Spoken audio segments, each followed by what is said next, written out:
My dear students, in the today's session, we shall discuss about the important contents of memorandum.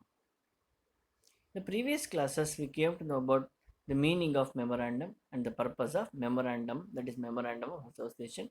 It is also called as MOA, which is a primary document which is prepared by all joint stock companies before their establishment, and a copy of which has to be filed with the registrar of companies.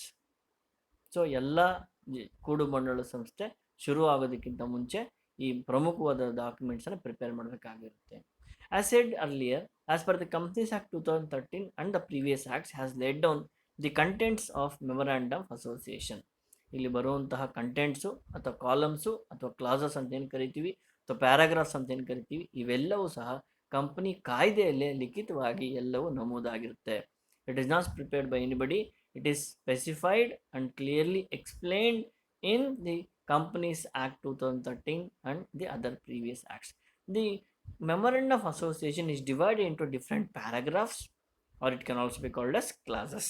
So let us know which are those clauses and what does it contain. The first and foremost clause of the memorandum is name clause. ಹೆಸರು column ಅಂತ ಕರಿತೀವಿ. So ನಾವಾಗೆಲ್ಲ ಗೊತ್ತಿರೋ ಹಾಗೆ joint stock company is N artificial person created by law having A distinctive name.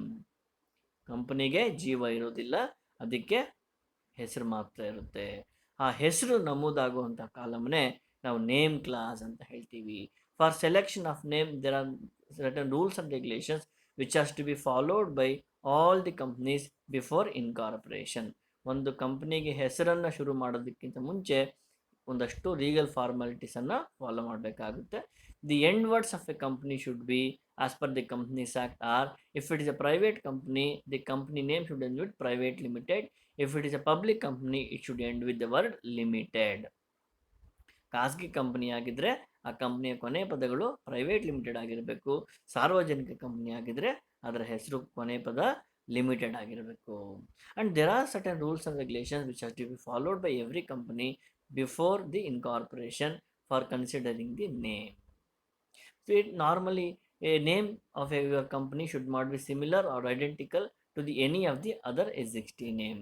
ಈಗಾಗಲೇ ಯಾರು register ಆಗಿರೋಂಥ company ಹೆಸರಿರುತ್ತೆ ಅಂತಹ company ಹೆಸರನ್ನು ನೀವು ಇಟ್ಕೊಳ್ಳೋ ಹಾಗಿಲ್ಲ, ಒಂದು ಬೇರೆ ಹೆಸರನ್ನು ಇಟ್ಕೋಬೇಕಾಗಿರುತ್ತೆ. ಅದಕ್ಕೆ ಕಂಪ್ನಿ ಸೆಕ್ರೆಟರಿ ಏನು ಮಾಡ್ತಾರೆ, ಪ್ರಾಬಬಲ್ ನೇಮ್ಸ್ ಲಿಸ್ಟನ್ನು ತಯಾರು ಮಾಡಿ ಒಂದು ಕಾಪಿಯನ್ನು ರಿಜಿಸ್ಟ್ರಾರ್ಗೆ ಕೊಟ್ಟು ಅವೈಲಬಿಲಿಟಿ ಆಫ್ ನೇಮ್ಸನ್ನು ಚೆಕ್ ಮಾಡಿಸ್ತಾರೆ. ಅದನ್ನು ನಾವು ನೇಮ್ ಕ್ಲಾಸ್ ಅಂತ ಹೇಳ್ತೀವಿ. ಸಿಚುಯೇಷನ್ ಕ್ಲಾಸ್ ಅಂತ ಕರಿತೀವಿ, ಅಥವಾ ಇದನ್ನ ಡಾಮಿಸೈಲ್ ಕ್ಲಾಸ್ ಅಂತ ಹೇಳ್ತೀವಿ.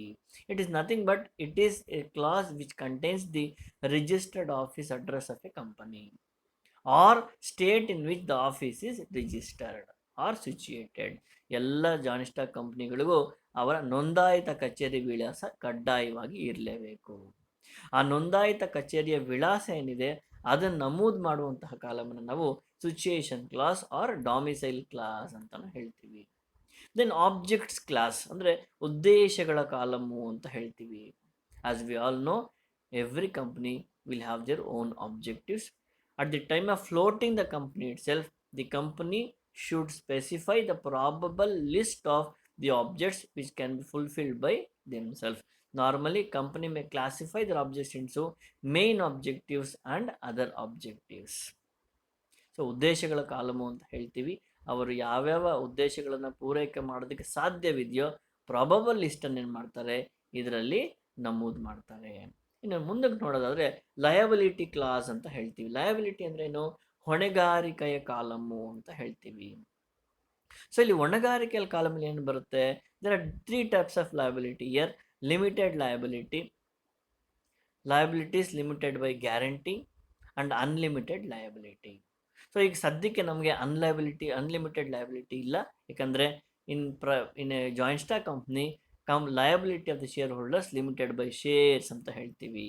ಶೇರು ಎಷ್ಟು ರೂಪಾಯಿಗೆ ತೊಗೊಂಡಿರ್ತಾರೋ ಅಷ್ಟು ರೂಪಾಯಿಗೆ ಮಾತ್ರ ಲಯಬಲ್ ಇರ್ತಾರೆ. ಅದಕ್ಕಿಂತ ಹೆಚ್ಚು ನಷ್ಟ ಏನಾದರೂ ಕಂಪ್ನಿಗಾದರೆ ಅದಕ್ಕೆ ಮೇಲೆ ಯಾವುದು ಲಯಬಿಲಿಟಿ ಇಲ್ಲ. ಫಾರ್ ಎಕ್ಸಾಂಪಲ್, 10 ರೂಪಾಯಿ ಶೇರನ್ನು ತೊಗೊಂಡಿರ್ತಾರೆ ಶೇರ್ದಾರರು, 10 ರೂಪಾಯಿ ಪೂರ್ತಿ ಕೊಟ್ಬಿಟ್ಟಿದ್ರೆ ನಂತರ ಏನಾದರೂ ಕಂಪ್ನಿಗೆ ನಷ್ಟ ಆದರೆ ಶೇರ್ ಹೋಲ್ಡರ್ಸ್ಗೆ ಏನು ಲಯಬಿಲಿಟಿ ಇರಲ್ಲ. ಅದೇ 10 ರೂಪಾಯಿ ಶೇರ್ಸ್ ತೊಗೊಂಡಿರ್ತಾರೆ ಶೇರ್ ಹೋಲ್ಡರು, ₹5 ಮಾತ್ರ ಕೊಟ್ಟಿರ್ತಾರೆ, ಇನ್ನು ₹5 ಇನ್ನೂ ಬ್ಯಾಲೆನ್ಸ್ ಇರುತ್ತೆ. ಅಂಥ ಸಂದರ್ಭದಲ್ಲಿ ಆ ಶೇರ್ ಹೋಲ್ಡರ್ ಲಯಬಿಲಿಟಿ ಎಷ್ಟಾಗುತ್ತೆ, ಇನ್ನೆಷ್ಟು ಬ್ಯಾಲೆನ್ಸ್ ಪೇ ಮಾಡಬೇಕೋ ಅಷ್ಟು ಮಾತ್ರ ಇರುತ್ತೆ. So normally in case of joint stock company there is no unlimited liability, there is only limited liability to the extent of shares ಅಥವಾ ಗ್ಯಾರಂಟಿ ಅಂತಲೇ ಹೇಳ್ಬೋದು. ಇನ್ನು ಮುಂದಕ್ಕೆ ನೋಡೋದಾದ್ರೆ ಕ್ಯಾಪಿಟಲ್ ಕ್ಲಾಸ್ ಅಂತ ಹೇಳ್ತೀವಿ, ಅಂದರೆ ಬಂಡವಾಳದ ಕಾಲಮು ಅಂತ ಹೇಳ್ತೀವಿ. ನಮಗೆಲ್ಲ ಗೊತ್ತು, for starting up of any joint stock company minimum paid up capital is essential. That is 5 lakhs in case of public company, 2 lakhs in case of private company. So ಈ ಬಂಡವಾಳವನ್ನು ಆಥರೈಸ್ಡ್ ಕ್ಯಾಪಿಟಲ್ ಅಂತಲೂ ಕರಿತೀವಿ. ಇಲ್ಲಿ ನಮೂದು ಮಾಡಬೇಕಾಗಿರುವಂಥದ್ದು authorised capital, that is authorised by the registrar of companies to issue maximum capital. ಎಷ್ಟು ಬಂಡವಾಳ ಅಧಿಕೃತವಾಗಿ ಆಥರೈಸ್ ಮಾಡಿದ್ದಾರೆ ಅನ್ನೋದನ್ನು ಇಲ್ಲಿ ನಮೂದು ಮಾಡಬೇಕಾಗಿರುತ್ತೆ. Subscription clause. ಏನು ಸಬ್ಸ್ಕ್ರಿಪ್ಷನ್ ಕ್ಲಾಸ್ ಅಂತಂದರೆ, ಇಲ್ಲಿ ಈಗಾಗಲೇ ಹೇಳಿದೆ, ಯಾವುದೇ ಒಂದು ಕೂಡು ಬಂಡವಾಳ ಸಂಸ್ಥೆ ಶುರು ಆಗಬೇಕಂತಂದರೆ ಕನಿಷ್ಠ ಚಂದಾದಾರರು ಅಂತ ಕರಿಬೋದು, ಕನಿಷ್ಠ ಓನರ್ಸ್ ಅಂತ ಕರಿಬೋದು, ಕನಿಷ್ಠ ಸಬ್ಸ್ಕ್ರೈಬರ್ಸ್ ಅಂತ ಇರಬಹುದು. ಅವರ ಮಾಹಿತಿಯನ್ನು ನಮೂದು ಮಾಡೋ ಕಾಲವನ್ನೇ ಸಬ್ಸ್ಕ್ರಿಪ್ಷನ್ ಕ್ಲಾಸ್ ಅಂತ ಹೇಳ್ತೀವಿ, ಅಥವಾ ಸಬ್ಸ್ಕ್ರೈಬರ್ ಟು ದ ಮೆಮೊರಾಂಡಮ್ ಅಂತಲೇ ಹೇಳ್ತೀವಿ. ಅದು ಪ್ರಮೋಟರ್ಸ್ ಆದರೂ ಆಗಿರ್ಬೋದು ಅಥವಾ ಬೇರೆ ಯಾರಾದರೂ ಶೇರ್ ಹೋಲ್ಡರ್ಸ್ ಆಗಿರ್ಬೋದು. ಎಷ್ಟು ಜನ ಇರಬೇಕು ಇಲ್ಲಿ ಕಾಲಮಲ್ಲಿ, ಎಷ್ಟು ಜನರ ಮಾಹಿತಿ ಇರಬೇಕು ಅಂತ ಹೇಳಿದ್ರೆ, it is mandatory to have 7 subscribers in case of a public company and 2 in case of a private company. ಈ ಕಂಪನಿ ಯಾವುದೇ ಕಂಪ್ನಿ ಶುರು ಆಗೋದಕ್ಕಿದೆ, ಪಬ್ಲಿಕ್ ಆದರೆ 7 ಇರಬೇಕು, 7 ಮೆಂಬರ್ಸ್ ಇರಬೇಕು, ಪ್ರೈವೇಟ್ ಆದರೆ 2 ಸಬ್ಸ್ಕ್ರೈಬರ್ಸ್ ಇರಬೇಕು. ಅಕಸ್ಮಾತ್ ಈ ಮಿನಿಮಮ್ ನಂಬರ್ ಆಫ್ ಸಬ್ಸ್ಕ್ರೈಬರ್ಸ್ ಇಲ್ಲ ಅಂತಂದರೆ A company can not be registered. The last on the new class as per the companies act 2013 is succession class ಅಂತ ಹೇಳಿ. ಸಕ್ಸೆಷನ್ ಅಂತಂದರೆ ನಮ್ಮ ಮುಂದುವರೆದು ಅಂತ ಹೇಳ್ತೀವಿ. The name of the nominee in case OPC. OPC ಅಂತಂದರೆ 1 person company. As per the Companies Act 2013, a new type of company has been emerged, that is 1 person company. In addition to public or private companies, 1 person company can be started. ಒಬ್ಬ ಶುರು ಮಾಡುವಂತಹ company ಅಂತಲೂ ಕರಿತೀವಿ. ಅವನ ನಂತರ nominee ಅಂದರೆ ನಾವೆಲ್ಲ ಗೊತ್ತಿದ್ದಾಗಿದೆ, ನಮ್ಮ ಪರವಾಗಿ ಯಾರಿರ್ತಾರೆ, ಏನು ಬೆನಿಫಿಟ್ ಯಾರು ತೊಗೋಬೇಕು ಅನ್ನೋ ನಾಮಿನಿ ಅಂತ ಹೇಳ್ತೀವಿ. ನನ್ನ ಪರವಾಗಿ ಯಾರಿರ್ತಾರೆ ಅಂತ ಹೇಳೋದನ್ನೇ ನಾವು ನಾಮಿನಿ ಕ್ಲಾಸ್ ಅಂತ ಹೇಳ್ತೀವಿ.